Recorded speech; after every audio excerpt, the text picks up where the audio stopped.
Typo 3 und Datenschutz.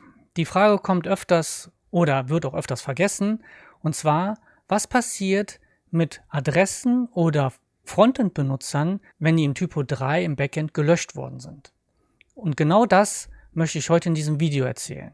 Willkommen zu 7 Bugs, Tech-Probleme verstehen und lösen. Mein Name ist Kai Schuster und wir sind jetzt hier im Typo 3-System drin. Ganz einfach aufgebaut. Ich habe hier einen Data-Folder, da ist nichts Besonderes drin. Und ich habe hier einen User-Folder und in diesem User-Folder gibt es einen Website-User. Das kann auch ein anderer Datensatz sein, sei es jetzt von TT-Address oder sei es auch irgendwie was Eigenprogrammiertes, wo Kundendaten drin gespeichert werden. Hier steht jetzt nichts Besonderes drin. Hier steht Username, Mustermann, Max Mustermann, eine Straße. So, jetzt ist es natürlich der Fall, wenn ich den jetzt lösche, oder ich mache das anders, ich kopiere den erst einmal, füge den hier nochmal ein. So, ich lösche jetzt die Nummer 0. Wenn ich den jetzt lösche, ist im Typo 3 der Benutzer weiterhin noch vorhanden. Man kann ihn jetzt nicht mehr hier im Backend sehen, das ist richtig, aber er ist noch vorhanden. Und laut DSGVO ist das nicht konform, weil Kundendaten müssen, wenn auf Anfrage auch gewollt, komplett gelöscht werden.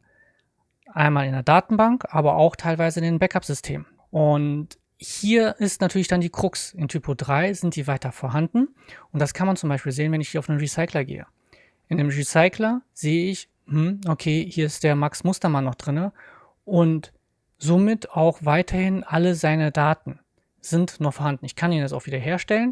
Und wenn ich ihn jetzt wieder herstelle, kann ich ihn auch hier wieder sehen. Und da muss man wirklich drauf achten. Das heißt, wenn ihr Kundendaten habt, bitte richtet das so ein, dass, wenn die gelöscht werden, diese auch wirklich dann nach bestimmten x Tagen dann auch wirklich gelöscht sind. Das macht ihr über den Scheduler, einen neuen Task erstellen, hier oben Remove Delete Records auswählen, Anzahl der Tage angeben, das am besten mit dem Kunden besprechen. Wie viele Tage sollten das halt vorgehalten werden? In der Regel, ich glaube, nicht länger als einen Monat. Ich weiß gar nicht, wie das Gesetzeslage aussieht. Und dann dementsprechend hier Frontend-User oder halt TT-Address oder was auch immer. PowerMail wäre zum Beispiel auch ein schöner Fall, weil PowerMail ist es ja meistens so, dass die Dateien bzw. die Kontakte auch direkt in die Datenbank gespeichert werden, außer man hat das explizit ausgeschaltet. Muss man angeben, damit die auch wieder gelöscht werden. Das bitte nicht vergessen. Ansonsten kann es Probleme geben mit der DSGVO. Wenn ihr mehr wissen wollt über den Recycler,